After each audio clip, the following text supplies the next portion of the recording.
Hello, my name's Tom, and I'm going to be discussing my team selection ahead of the Australian Grand Prix this weekend. The deadline is coming up really quickly, very much quicker than normal because Australia live in the future compared to the rest of us humans. So we're catching up to Australia time, and the deadline is going to come up pretty quickly. So we need to lock in those teams.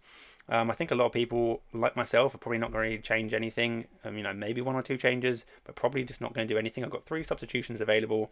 This time last year, I would have been ducking and diving, trying to make some value up with the sentiment bar and the driver changes, price changes changing around a lot, but that's not happening this year. So there's no real need to be using up those substitutions unless you really have to. So yeah, for me, this is my team at the moment, and I'm going to discuss exactly what I'm thinking in a second. We'll have a quick look at FP1, FP2. For anyone who hasn't seen it, these are the times. I'm not going to go into them in great detail because if anyone's looked at what happened in FP1, FP2, basically it was like kind of carnage. There was some rain affected, there was some red flags, lots of bad traffic because there was issues with the GPS. So take all these timings with a bit of a pinch of salt, but nevertheless we do see Max Verstappen and Fernando Alonso on top across FP1, FP2. So once again, looks like the Red Bulls and the Aston Martins have turned up. Lots of positivity, particularly coming out of the Aston Martin camp. They sound really positive. Red Bulls, there's a few little gremlins that are going on. Reliability wise, as well as we saw, reliability potential issues for Aston Martin, but it's not enough to put me off them having it in my team. So let's throw it back to the team itself. Like I say, this is the team at the moment. At the moment, I feel like I'm not really playing F1 fantasy. It's more like budget bingo. Which budget driver do you want in your team this week? I went with Guan Yu Zhou week 1, Logan Sargent week 2. Didn't quite pay off in week 2.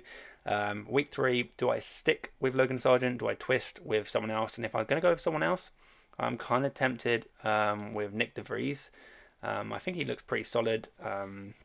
He's got a lot of experience, even though very limited in terms of actual F1 experience. But I feel like he's a driver that I can trust. He feels like quite a safe driver that's not going to do anything too risky.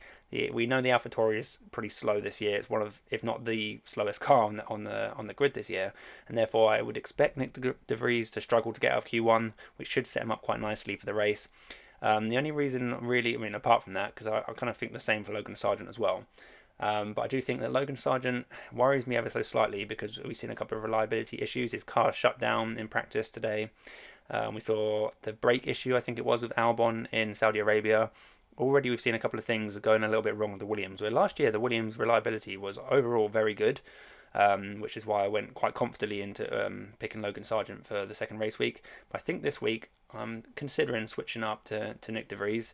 I would have lost that in 0.1, but it's kind of insignificant when the best team is kind of just tripling up on Red Bull and Aston Martin. As for the rest of the team, let's say I go with De Vries. So the other option really, if I don't go with him, that does stop me from changing Lance Stroll into Gasly. But I don't think Gasly was really that exciting anyway. In fact, if we quickly have a look back at what happened in Jeddah, Gasly had quite a good. If we scroll across, Gasly had quite a good result in there. He finished P9. But look at the actual fantasy points. He's got 6 fantasy points for finishing that P9. Gained a position. Got a couple of points to finish in ninth, and that's kind of it. So although it was quite a reasonable weekend for the Alpines, look, 6 and 7 points. Look, once again, we see how ridiculously top heavy the point scoring is in F1 fantasy. We see Max and Sergio hauling in the big points at the top here, and then you get a good chunk of points of the people that come like 3rd, 4th and 5th. Leclerc only got 27 points because he started off really low and he had a faster car than all those guys below him. But otherwise, basically from 7th, sort of 8th position downwards, it's just absolute scraps. They're literally fighting for little scraps of meat around the dinner table, and it's not really worth it. I think, although Gasly does kind of divert you away from the triple up on Aston Martin, obviously it would have worked out for people that went with Gasly in Jeddah. Would have worked out quite nicely with the DNF for Stroll, but I don't think Stroll's going to be DNF in every race for any stretch of the imagination. And I do think that Lance Stroll, although I don't rate him as like one of the better drivers, I still think he's quite a solid driver, and I feel like he's fairly reliable. I still think that he should, on a good weekend, should be fighting for a podium. If, for example, say Perez or Max Verstappen have some issues, or maybe they're DNF or whatever, then Lance Stroll should absolutely be up there. With the power of that Aston Martin, Lance Stroll should be fighting for a podium at least every now and again, and I think that potential is enough for me to stick with him until we see more from the reliability side of things. Then I think I'm just going to stick with him. I think it's got the highest ceiling, and I'm probably going to go with a team kind of like this. The other alternative would be probably like Oscar Piastri on his home race if you really want to take a bit of a punt. I know he's got a minus 14 across the season so far, but that was because of a bad DNF in Bahrain. He looked kind of reasonable, and actually if you look at the overtakes, if we flip it back over down here, look at the overtakes of Piastri. He's actually got like 11 overtakes here, which is second best after Guan Yu Zhou. So yeah, overtaken wise, Piastri is actually looking kind of racy, so it's quite decent. So yeah, Piastri, if you want to be a little bit different, then that could be an alternative to Lance Stroll. If you want to go with this team, you can literally just do that and have Oscar Piastri in there, home race. Maybe he'll gets the crowd behind him and has a good performance. But even if he does, I just don't see the high potential that Lance Stroll can possibly bring us. The only other thing I need to think about really, there's two other things really. Number one is who to DRS boost. And now Red Bull have not actually been very good around Australia in the past. I've had like last year, Max Verstappen DNF'd himself, some sort of engine problem from what I remember. So yeah, I think also Red Bull have only got like one win round here. Correct me if I'm wrong, but one win. So yeah, Red Bulls don't look particularly strong in the history books, but obviously they're very strong right now. So I think I'm still quite happy to trust Max Verstappen with the DRS boost. The only alternative, really, if you really want to try a little bit dicey and do something a little bit different, would be Fernando Alonso. Fernando Alonso's got a very good record around Melbourne. If you remember last year, I know he finished the race poorly. I can't remember exactly what happened in the race. I can't remember what happened, but he finished out the points anyway. But remember in qualifying, he nearly got on pole basically, in like the fourth fastest car. He nearly got on pole. He is so good around this track. So if you want to be a bit spicy, you want to change it up. If you're banking on like a Max Verstappen DNF and you want to put the DRS boost on Fernando Alonso, it could be worth the punt. But for those of you that just want to play safe and steady and kind of hopefully just pick up the reliable Max Verstappen points, and I think the most sensible thing with the DRS boost is to put it on Max Verstappen. The other thing that I'm thinking about is in terms of chips. People keep asking me about chips. Like in general, I'm going to be saving my chips or the boosters, whatever you want to call them, for the sprint weekends. We've got Baku just around the corner, so I might be using one for that race. But for this race, it's just a normal Grand Prix weekend. So the only real thing I'm really thinking about is using the no negative chip. I strongly considered it for the Jeddah Grand Prix, Saudi Arabia Grand Prix, and it would have paid off because Lance Stroll DNF'd, and it would have stopped me getting those negative points from Lance Stroll, and I would have been quite happy about it.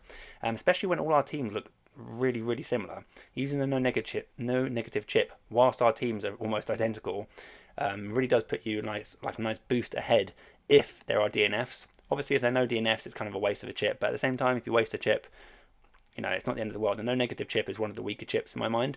And it's one of those things, it's almost like a psychological burden for me. Like every race I'm going in, like, is now the time to use a no negative chip? Jeddah's a DNF track. It's high risk around there. It's fast street circuit. And now I'm thinking the similar sort of things for Melbourne, fast street circuit. Quite a history of fair amount of DNFs in the past. There are some reliability question marks, just little question marks over Aston Martin and Red Bull, although nothing too concrete at the moment apart from Lance Stroll's DNF last week or 2 weeks ago. But I don't know. There's lots of like red flag issues, and it is a street circuit, and there's always generally more DNFs in a street circuit in my mind. Whether that's actually factually true or not, I don't know. But in my mind, street circuits equals DNF. So obviously there are potentially better opportunities down the line. For example, Monaco or Singapore. There are other opportunities basically, or just wait for a wet race where there's more chance of DNFs again. It doesn't look like it's going to be raining in Melbourne this weekend. There was a bit of rain on the Friday, but it looks like it should be dry for qualifying and the race. But it's still definitely much in my mind whether I go for the no negative chip. It's almost like I just want to get out of the way, get over and done with. And like I say, Red Bull haven't had a good record round here. There are some reliability question marks. Is it worth using the no negative chip? Then you just don't have to think about it. Just get it used, get it in the bin. If it doesn't work and no one DNFs, then whatever. Then you'll just bite the bullet later on in the season when other people are using it on a wet race. And maybe they also maybe your drivers in the wet race get through and it's a wasted chip down the line. So for me personally, I'm thinking of potentially using it just to kind of get out of the way. Whilst all our teams look the same, and if there are DNFs, then it means I'll be jumping ahead of the people that don't use a no negative chip on this current weekend. So yeah, I don't know, it's a bit of a rubbish chip that I might just use. So that's kind of my thoughts on that. As for the other chips, I'm not going to use them for this race.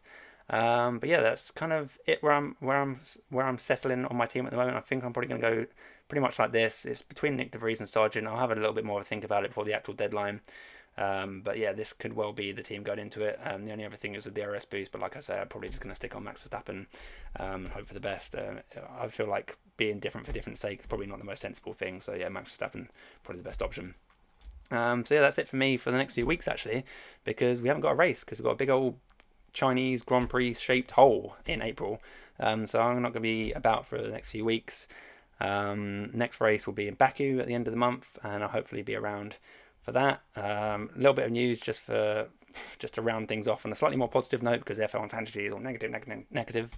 Lots of disappointed people playing at the moment. But on a more positive note, I am actually expecting my second child to come in the next couple of weeks. My girlfriend's very heavily pregnant, and she's going to give birth very soon. So yeah, hopefully the birth will happen right in the middle of that Chinese Grand Prix gap in April, and we won't interfere with fantasy. It'll be fine. But yeah, so that's some positive news to end on before we go into the little mini break. That I will have kid number 2, potpan baby, if you want to call it that. Don't call it that. Don't tell my girlfriend I said that. Yeah. Anyway, thanks very much for watching, guys. I'll see you on the other side of the Australian Grand Prix, and thanks very much for watching, and I'll catch you soon. Bye for now.